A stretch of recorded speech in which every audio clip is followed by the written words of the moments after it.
उसके मैटर में तो बच्चे जो है एक उसमें जाकर छोड़ दिया जी, अपनों को इस्तीफा दे दिया। उसके बाद भी सोल्यूशन तो अभी तक कुछ निकला नहीं उस चीज का। किसी भी पेपर का नीट के ऊपर जो आपका लीक हुआ था वो पेपर तो उन्होंने फिर से करा दिया। नहीं जी, हमें सुधार निचले स्तर से शुरू करना पड़ेगा। मान के चलो कल को फिर ऐसे ही होगा, मंत्री बदलने से थोड़े ये पेपर लीक बंद हो जाएंगे। उसके लिए हमें शुरुआत से ही मतलब ये करनी पड़ेगी, अच्छी व्यवस्था बनाने के लिए। अच्छी व्यवस्था बनानी पड़ेगी। विपक्ष ने जो दिल्ली में धरना हुआ वहां तो उन्होंने भी सही बात करी, अपनी वो करी, पर जो झारखंड में हो रहा है उसमें भी राहुल गांधी ने कहा पर निष्पक्ष जांच होगी, ऐसी बात नहीं है, सही जांच होगी। मोदी के पुराने भाषण है उसमें जैसे सिलेंडर के दाम बढ़े उसमें भी उन्होंने विपक्ष को तंज कसा, और भी रुपया गिरा उस पर तंज कसा। आज उनकी सरकार है वे भी कुछ नहीं कर रहे, तो ऐसे ही कांग्रेस तंज कस रही, क्या पता कल भी अभी ना करें। पर हालांकि कांग्रेस ठीक लग रही चाहे कांग्रेस की तरफ ही। मेडल आने के बाद तो खिलाड़ियों को जो है भर भर के पैसा मिलता है, ठीक है, लेकिन मेडल आने से पहले उनकी जो जरूरतें हैं उनका ध्यान कौन रखेगा? ये जिम्मेदारी किसकी है? खिलाड़ी कोई मतलब ऐसा नहीं होता है, अपनी जिम्मेदारी नहीं है, वो देश की जिम्मेदारी है, कोई भी खिलाड़ी हो। और बल्कि हमारे इलाका तो खिलाड़ियों का इलाका रहा है ही, ठीक है, लेकिन यहाँ पे प्रोत्साहन ना मिलना खिलाड़ी किसी भी तरीके से। आपने बताया कोई एक ग्राउंड नहीं है हमारे पास कि बच्चे रोड रनिंग कर सके। नमस्कार दोस्तों, सिविल आवाज में आपका स्वागत है। मैं रवि चावला। आज हम दिल्ली से कुछ किलोमीटर दूर बागपत जिले के एक छोटे से गांव सिरसली में आए हैं। ये गांव इसकी बहुत ऐतिहासिक महत्व का ये गांव है, क्योंकि यहीं से ही 1857 की क्रांति के कुछ बीज पनपे थे और यहीं से ही बाबा श्यामल, जो इसी इलाके के एक बहुत बड़े क्रांतिकारी रहे हैं, उन्होंने यहीं से ही, इसी गाँव से ही अपनी जो 1857 की क्रांति की जो अलख है वो यहीं से शुरुआत की थी। इसी गांव की महत्वता इस बात से भी है कि ये गांव, जिस गांव में हाईवे तक आज तक नहीं बना है, जो कभी 1857 की क्रांति का एक अहम गवाह रहा, इस गांव में आज तक एक पक्की सड़क, एक ऐसी सड़क नहीं है जहां पे हर रोज रोडवेज की 2 बसें भी आ सके। यहाँ ऐसी भी व्यवस्था नहीं है। इसी गांव के हम कुछ लोगों से मिलने आए हैं, जहां के लड़के यहाँ के आसपास की जो कच्ची सड़कों पे जो हर रोज दौड़ लगाते हैं ताकि सरकार एक नई भर्ती निकाले या कुछ उनके लिए ऐसा इंतजाम करे कि उनके रोजगार के साधन, उनके लिए कुछ सृजन हो सके, कुछ पद उनके लिए बनाए जा सके। लेकिन इन्हीं लोगों से हम आज ये जानने के लिए आए हैं कि उनकी जिंदगी में क्या ऐसे मुद्दे हैं जिसकी जो वे सरकार से अपने डिमांड करते हैं। नमस्कार, आपका नाम? विजय विजय जी। आप अपनी दैनिक दिनचर्या को चलाने के लिए आप क्या करते हैं? जी, मैं पढ़ाई करता हूँ जी, तैयारी कर रहा हूँ किस चीज की तैयारी कर रहे हैं? सरकारी नौकरी। कौन सी ऐसी कोई पर्टिकुलर एक नौकरी है या कोई भी नौकरी? एसएससी की तैयारी कर रही हूँ। एसएससी की तैयारी कर रहे हैं अभी।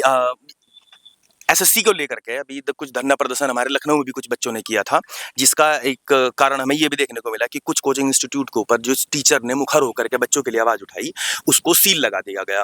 उसके बाद उसके बारे में, हालांकि वो सील बाद में ओपन कर दी गई गवर्नमेंट के द्वारा, लेकिन कुछ दिनों के लिए या कुछ महीनों के लिए बच्चों के जो भविष्य है वो टीचर नहीं पढ़ा पाए। उसके बारे में आप क्या कहेंगे? भाजी, हम तो ये कहे कि ये ऐसा गलत हुआ, इसकी व्यवस्था शुरू से ही करनी थी। शुरू से इस चीज को लेकर चलते तो इतनी बड़ी दुर्घटना नहीं होती।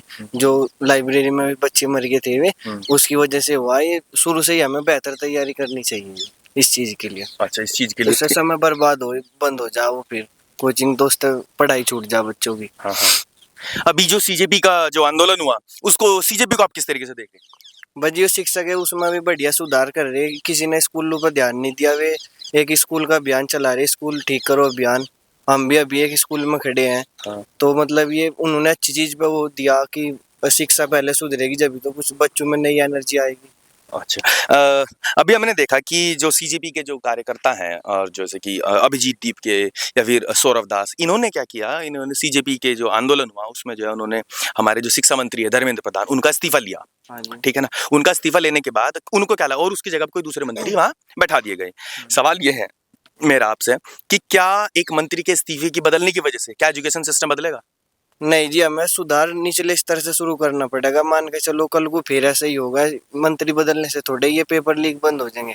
उसके लिए हमें शुरुआत से ही मतलब ये करनी पड़ेगी, अच्छी व्यवस्था बनाने के लिए। अच्छी व्यवस्था बनानी पड़ेगी। आपका नाम? विराट तोमर। विराट तोमर। विराट कोहली के चेहरा भी आपको कुछ ऐसा ही है, अच्छी बात है। ठीक है, मैं आपसे ये पूछना चाह रहा कि जो भी सीजेपी का आंदोलन हुआ दिल्ली में, और अभी झारखंड में भी कुछ आंदोलन चल रहे छात्रों के, कुछ हमने अभी देख रहे कि कुछ ये तो जैन जी के थे, अब कुछ जैन अल्फा जो है, जो 2012 के बाद के जन्मे बच्चे हैं, उनके अंदर भी कुछ वे भी आजकल आंदोलन कर रहे कि वे भी अपनी डिमांड को उठा रहे। आप जैन जी और जैन अल्फा, इन आंदोलन को, एजुकेशन को लेकर के जो आंदोलन हो रहे, उनके बारे में, उनको आप किस नजरिए से देख रहे? जो ये आंदोलन हुआ दिल्ली में इसका सीजेपी का, आशुतोष रांकार, अभिजीत दीप के ने करा अक नीट का पेपर, कई बालक मर भी गए फांसी खा कर। बिल्कुल सही हुआ आयु। और आप ये कह रहे थे कि उसके इस्तीफे से क्या फर्क पड़ जाएगा? फर्क बथेरा पड़ा है, सरकार पर दबाव बना है इस बात पे। और आगे भी होगा तो तो रहेगा, मेरी कुर्सी जाएगी। और इस तरह की जागरूकता के कारण ही है। जैसे राजस्थान में और भी जगह देखे, जैसे आप जन अल्फा कह रहे, वे भी आंदोलन में गए, उसमें घुस गए जनपद ऑफिस में।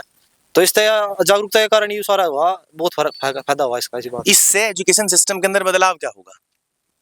बदलाव तो अपने आप ही होगा जी। बच्चे जागरूक हो गए, बड़े भी जागरूक हो गए, उनका साथ देवागे, फिर वे अपना जो उनकी स्कूल की व्यवस्था है उसकी मांग करेंगे। यही सबसे बड़ी वो है जीत।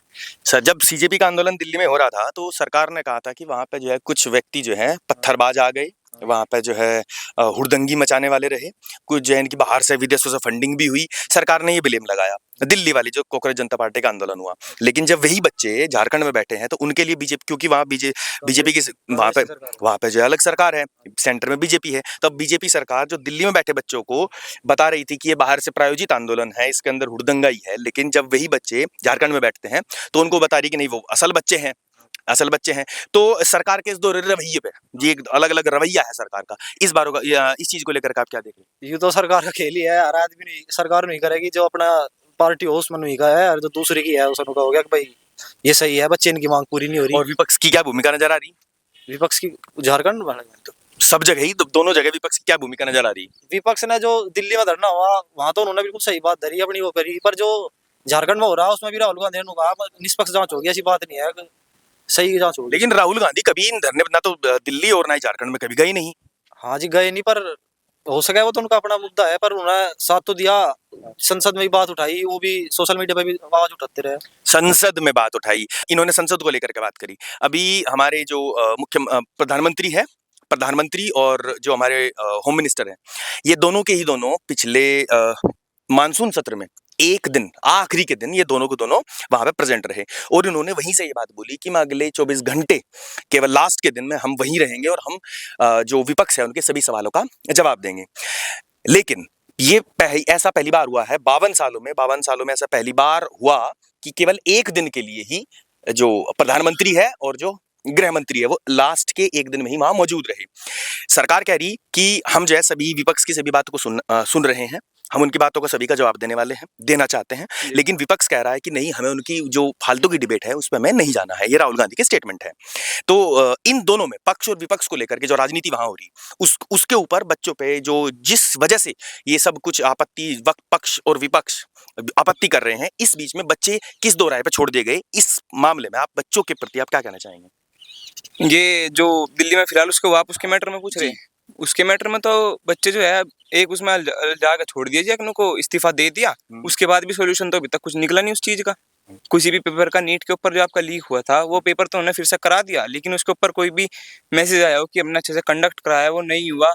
सबको पता, फिर भी वो लीक ही था। अच्छा, ये लीक तो था। क्या आपको लगता है कि जो आपने जो है सरकार का इस्तीफा लिया है, ठीक है, तो उसमें इस्तीफा लेने के बाद भी क्या आपको लगता है कि जो नए हमारे शिक्षा मंत्री आए हैं उनकी एक जवाबदेही होगी कि अगली बार जो बने हैं उनकी एक जवाबदेही तय होगी और उनके ऊपर इस बात का दबाव होगा कि आने वाला जो भी एग्जाम होगा कि उसको अच्छे से कंडक्ट करा पाए? दबाव नहीं, उनका फर्ज भी अच्छे से कंडक्ट कराने का। उनके ऊपर तो डबल रिस्पॉन्सिबिलिटी है कि अगर पहले कोई कंडक्ट नहीं करा पाया तो उन्हें और अच्छे से कंडक्ट। अगर फर्ज की बात करें तो शायद ये फर्ज तो धर्मेंद्र प्रधान का भी था कि एक अपने फर्ज के अनुसार जो सारे काम अच्छे करवा पाते, लेकिन उन्होंने, उनके रहते काफी सारे एग्जाम्स लीक हुए हैं। वो लगभग सेंट्रल गवर्नमेंट की बात कर रहा हूँ, सेंट्रल गवर्नमेंट में काफी एग्जाम लीक हुए हैं। राजस्थान में भी यही काम हुआ है, मध्य प्रदेश में भी काफी सारे हो चुके हैं। एक बात आपसे कह रहा हूँ, सेंट्रल गवर्नमेंट की हमारी मतलब बीजेपी सरकार, वो जो है कावड़िया और बीफ की बात करते हैं, ठीक है ना, मटन की बात करते हैं, इन सब में उलझा के रख दिया। लेकिन वहीं अभी से कुछ दिन पहले रविशंकर प्रसाद, जो कि हमारे सेंटर मिनिस्टर है, कैबिनेट मिनिस्टर हैं, उन्होंने एक्स पे पोस्ट किया कि मेरी बेटी का जो है अमेरिका की एक यूनिवर्सिटी में एडमिशन हो गया। यहाँ के बच्चों के लिए स्कूल बंद कर दिए गए, 93,000 स्कूल बंद हुए हैं पूरे भारत में। लेकिन वो अपनी बेटी का एक पोस्टर लगा करके बोल रहे हैं कि मेरी बेटी का वहां पे एडमिशन हो गया। इस बीच के इस गैप को, एजुकेशन के इस बीच के गैप को आप क्या देख रहे हैं? ये तो उन्हें भी पता है भारत की फिलहाल एजुकेशन का स्टेटस क्या है। अगर उन्हें स्टेटस का अच्छे से ज्ञान है तभी उन्होंने अपनी लड़की को बाहर एडमिशन कराया। अगर यहाँ का स्टेटस अच्छा होता यहीं पे एडमिशन कराते। तो ये जिम्मेदारी उनके बच्चों की क्यों नहीं है? ये केवल जनता के बच्चों की जिम्मेदारी है कि यहाँ के धर्म को बचाए, यहाँ की संस्कृति को बचाए। उनके बच्चे जो इतनी जिम्मेदारी वाले काम है, अगर ये धर्म बचाने के और संस्कृति बचाने के, तो वे खुद के अपने बच्चों को क्यों नहीं इसमें लाते? अच्छी चीजें किसे पसंद नहीं है? आप मुझे अच्छे कॉलेज में एडमिशन कराओ, मैं भी चला जाऊंगा। मैं ही क्यों लोकल से कॉलेज में पढ़ने का प्रयास करूंगा? तो क्या उनके बच्चों के पास ज्यादा दिमाग है कि वे अमेरिका पढ़ सकते हैं और गरीब बच्चा नहीं पढ़ सकता? कंफर्टेबल तो सब होना चाहिए ना, हाँ। सब जरूरत है। मैं यहाँ पे खड़ा भाई, मुझे भी तो चाहिए कि आराम से मैं भी अपना जीवन यापन कर सकूँ, अच्छे कॉलेज में पढूं, हाँ। या नहीं? हाँ। तो उन्हें वो चीज पहले से मिल रही है, वो क्यों अपना दिमाग एक्स्ट्रा लगाएंगे? तो ये जिम्मेदारी, जिस जिम्मेदारी की हम बात कर रहे हैं, ये जिम्मेदारी केवल आम जनता की ही जिम्मेदारी है कि यहाँ के कल्चर, ट्रेडिशन, एजुकेशन सबके जिम्मेदारी आम जनता की है। ये जनता की, ये बड़े-बड़े मंत्रियों की जिम्मेदारी नहीं है। अभी हाल ही में उत्तराखंड के सीएम पुष्कर धामी, उनके यहाँ एक जन सुनवाई के बीच में एक लड़की, छोटी बच्ची खड़ी होती है। उस लड़की का कहना है कि मेरा यहाँ पे नेशनल में गोल्ड मेडल मिला, इसी के बाद मेरा अगला स्टेप जो है यूरोप के देश के अंदर मुझे जाकर के अगला अपने देश का अलग से अब आगे जाकर के प्रतिनिधित्व करना था। इस चीज को लेकर के पुष्कर धामी ने उसको आराम से शांति से बैठा दिया। और लड़की ने डिमांड की थी कि मुझे 1.5 लाख रुपए की जरूरत थी, ना मुझे शासन ने और प्रशासन ने किसी ने मदद नहीं की। लेकिन अगले ही दिन उस लड़की का इंस्टाग्राम के ऊपर एक रील बनाती है और वो बोलती है, इसमें गलती मेरी थी कि मैंने ही अपने पेरेंट्स, अपने टीचर्स और अपने घर में किसी को नहीं बताया, जिसकी वजह से मुझे वहां जाने का मौका नहीं मिला। हालांकि सरकार ने मेरी मदद की थी 1.5 लाख रुपए की, वो मेरी गलती थी कि मैंने वो किसी के साथ डिस्कस ना करके इस चीज को मैंने इसका लाभ नहीं उठा पाई। शायद ये सरकार का दबाव हो कि उन्होंने एक 15 साल की या 14-15 साल की एक बच्ची को भी नहीं छोड़ा, उसको भी दबाव में ला दिया। खेल की हालत कुछ इस प्रकार है। आप भारत के अंदर खेल के भविष्य को कैसे देखते हैं? खेल को लेके तो भाई इसमें क्या ही कहना है। जैसे आज जो भी हमारे खेल हो रहे हैं, अभी कॉमनवेल्थ गेम हुए हैं, इससे पहले ओलंपिक गेम हुए हैं, यहाँ पे जितने भी मेडल आते हैं, मेडल आने के बाद तो खिलाड़ियों को जो है भर भर के पैसा मिलता है, ठीक है, लेकिन मेडल आने से पहले उनकी जो जरूरतें हैं उनका ध्यान कौन रखेगा? ये जिम्मेदारी किसकी है? खिलाड़ी कोई मतलब ऐसा नहीं होता है, अपनी जिम्मेदारी नहीं है, वो देश की जिम्मेदारी है, कोई भी खिलाड़ी हो। और बल्कि हमारा इलाका तो खिलाड़ियों का इलाका रहा है ये, ठीक है, लेकिन यहाँ पे प्रोत्साहन ना मिलना खिलाड़ियों को किसी भी तरीके से। आपने बताया कोई एक ग्राउंड नहीं है हमारे पास कि बच्चे रोड रनिंग कर सके। सड़कें हैं, इन पे बच्चे भागते हैं, बच्चों के पैर खराब होते हैं, एक्सीडेंट होने की संभावना रहती है। आप चले जाओ दिल्ली, जो बड़ौत मेरठ का जो हाईवे है, बच्चे भागते मिलेंगे, इस पे आपको एक्सीडेंट होने की पूरी संभावना है। लेकिन यहाँ पे कोई एक ऐसा ग्राउंड भी नहीं है कि बच्चे उस पे भाग के तैयारी कर सके। रनिंग का ग्राउंड भी नहीं, आप खेल की क्या बात कर रहे हो? सिंथेटिक ग्राउंड है ही नहीं पा रहे पूरे एरिया में। मेरी जो कर जेल वार्डन की रेस है वो सिंथेटिक ग्राउंड पे होगी, उसके लिए हरियाणा बालगढ़ जाकर तैयारी करनी पड़ रही है इस चीज के लिए। मतलब यहाँ पे खेल के लिए भी कुछ जो बेसिक चीजें हैं उसके लिए भी कोई तो कहता है जिला पार करना पड़ेगा, लेकिन यहाँ छात्र बता रहे हैं, खेल के जो खिलाड़ी बता रहे हैं कि उनको अगली भर्ती के लिए जो सिंथेटिक ग्राउंड पे दौड़ होगी उसके लिए अपना राज्य ही चेंज करना पड़ेगा और यूपी से हरियाणा में जाकर के उनके लिए तैयारी करनी पड़ेगी, क्योंकि वहीं पे ही कुछ सिंथेटिक ग्राउंड है जहाँ पे वे तैयारी कर पाएंगे। बच्चों के सामने या खेल खिलाड़ियों के सामने आज इतनी चिंता का विषय बन गया है कि सरकार जवाबदेही अपनी तय नहीं करती है। बस 1 या 2 मंत्री का इस्तीफा जो बच्चों ने जबरदस्ती ले लिया। हाल हमारे यहाँ के एक मिनिस्टर ने बोला था कि ये एनडीए की सरकार है, यहाँ इस्तीफे नहीं होते। इतना होने के बाद बच्चों से, हम इन्हीं खिलाड़ियों से पूछना चाहते हैं कि इतना सब कुछ झेलने के बाद आप 2027 के इलेक्शन में, जो अभी आने वाला है विधानसभा का इलेक्शन, जिसमें योगी, एक तरफ योगी सरकार है तो एक जिनका बुलडोजर की या और कानून व्यवस्था के ऊपर वे अपनी वोट मांगेंगे, वहीं दूसरी तरफ विपक्ष है जो बेरोजगारी, पलायन और खेल खिलाड़ियों के मुद्दे को लेकर के अपनी आवाज बुलंद कर रहे हैं। आपको क्या लगता है, पक्ष और विपक्ष, आप किसकी तरफ झुकाव या आने वाले समय में किस तरफ चुनाव जाने की संभावना है? चुनाव जाने की संभावना है, हम किसका साथ आप किसका साथ दे रहे हैं? साथ देना तो बहुत मुश्किल सवाल है। आप जैसे मोदी, वर्तमान स्थिति में आपको क्या लग रहा है? जैसे मोदी के पुराने भाषण है उसमें जैसे सिलेंडर के दाम बढ़े उसमें भी उन्होंने विपक्ष को तंज कसा और भी रुपया गिरा उस पर तंज कसा। आज उनकी सरकार है वे भी कुछ नहीं कर रहे, तो ऐसे ही कांग्रेस तंज कस रही, क्या पता कल भी ये भी ना करे। पर हालांकि कांग्रेस ठीक लग रही है, कांग्रेस की तरफ ही विचार है हमारा। आपका कांग्रेस की तरफ विचार लग रहा। आपकी खेल को लेकर के सरकार से क्या डिमांड है? जैसे आप जिस ग्राउंड में खड़े हो, ये हमने खुद तैयार किया है, ठीक है, सरकारी स्कूल है, आप इसकी स्थिति देख सकते हो इधर उधर देख के, ठीक है। ये मतलब ये स्थिति ऐसी है कि हमें जो कुछ भी करना पड़ रहा है अपने आप ही, खुद पैसा इकट्ठा करके अपनी जेब से। हमारी तो मान लीजिए जेब पॉकेट मनी बहुत कम है, ठीक है, ये नेट लाना, ये सब चीज लगाना, सब कुछ अपने आप ही करना पड़ रहा है। ये स्थिति है यहाँ पे। और खेल को लेके तो जैसे योगी सरकार है, यहाँ पे, या कोई भी सरकार रही हो, इस मामले में मुलायम सरकार काफी ठीक रही है। खिलाड़ियों के प्रति उनका जो रवैया रहा है, इससे पहले हमारे यहाँ के सुखिंदर पहलवान रहे, राजीव तोमर पहलवान रहे हैं, और भी चाहे अपने सीओ अनु चौधरी क्यों ना रहा हूँ, खिलाड़ियों की जो भर्ती हुई है वो मुलायम सरकार में काफी अच्छी हुई है, और खिलाड़ियों को एक सम्मान जो मिलता है वो मुलायम सरकार में काफी अच्छे तक मिला है। तो मैं तो बस यही सरकार, ये पश्चिम उत्तर प्रदेश है। इस पश्चिम उत्तर प्रदेश में यहाँ की मिट्टी में पहलवान पलते हैं। खेलों के लिए यहाँ सबसे अच्छा खेल कबड्डी और पहलवानी माना जाता है। यहाँ पे इतना पोटेंशियल है कि अगर सरकार चाहे तो ओलंपिक के गोल्ड पे गोल्ड आ सकते हैं, लेकिन सरकार अपने उसी रवैये पर अड़ी है कि मेडल मिलने के बाद तो हम कुछ कर देंगे, लेकिन मेडल मिलने से पहले की कार्रवाई कोई नहीं करता है। ना ग्राउंड है, ना फैसिलिटीज है, और सरकार जवाबदेही से बच रही है। देखते रहिएगा सिविल आवाज। नमस्कार।